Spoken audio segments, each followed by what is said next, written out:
Greetings from the Witch House. I am your host, Doctor Gallow. Tonight, a mini tale of terror brought to you by the greatest city in the world, Manchester, England. The bar that features in this story is all too real. Let me know if you're in town.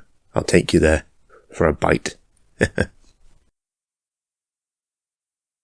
The skyline has changed a lot over the last decade or so. At one time, there were only a couple of buildings that reached that far up, but now it seems there's a new one popping up every other day. You can see them all if you get to a high enough vantage point. They stand out in the night while the little people inside busy themselves with their lights on. There are red lights too, on the outside, so aircraft can avoid them. There are always cranes building more. Manchester is growing up, you might say. But it's what's going on down below that you should really be paying attention to. There are a lot of dark places in Manchester. There are long, tunnel-like bridges down by the canals, and there are arches under railways that provide shelter to the lost. There are hidden entrances to places long forgotten, and there are sewers. And there are bars. Dark bars, like this one. Nobody's talking. It's nearly closing time and there have been enough shots. It's the anniversary of a death, but then, it always is. Someone calls for another round. I've had enough. I say my goodbyes and I go up the stairs, out onto the still busy street. I can smell all of them.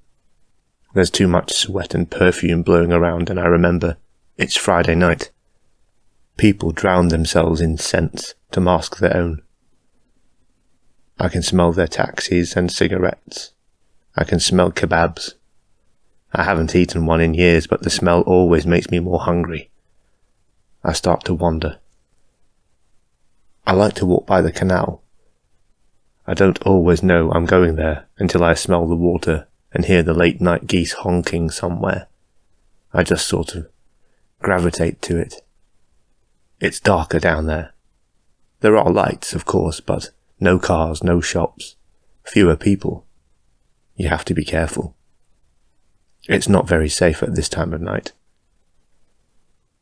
There's a woman ahead of me, trying her best to stay upright on heels after too many gin and tonics.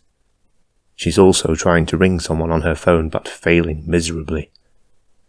I don't want to freak her out, so I keep my distance behind her at a slow pace while I think back to the bar and the familiar faces.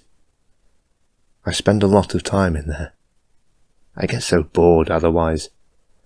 There are only so many books I can read, languages I can learn. I just need to talk to people.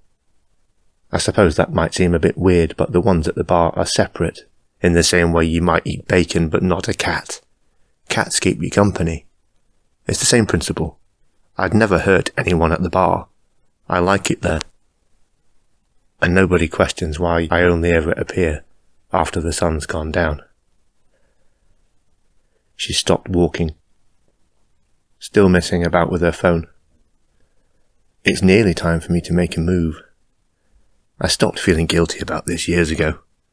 I am what I am. A man's got to eat, so they say. Of course, I'm no man. Not anymore. I'll chuck her in the canal when I'm done, and then I'll go home to sleep. Her body will turn up, or it won't. Tomorrow night, I'll go and sit back at the bar and smile and chat and hug and laugh until I get hungry again.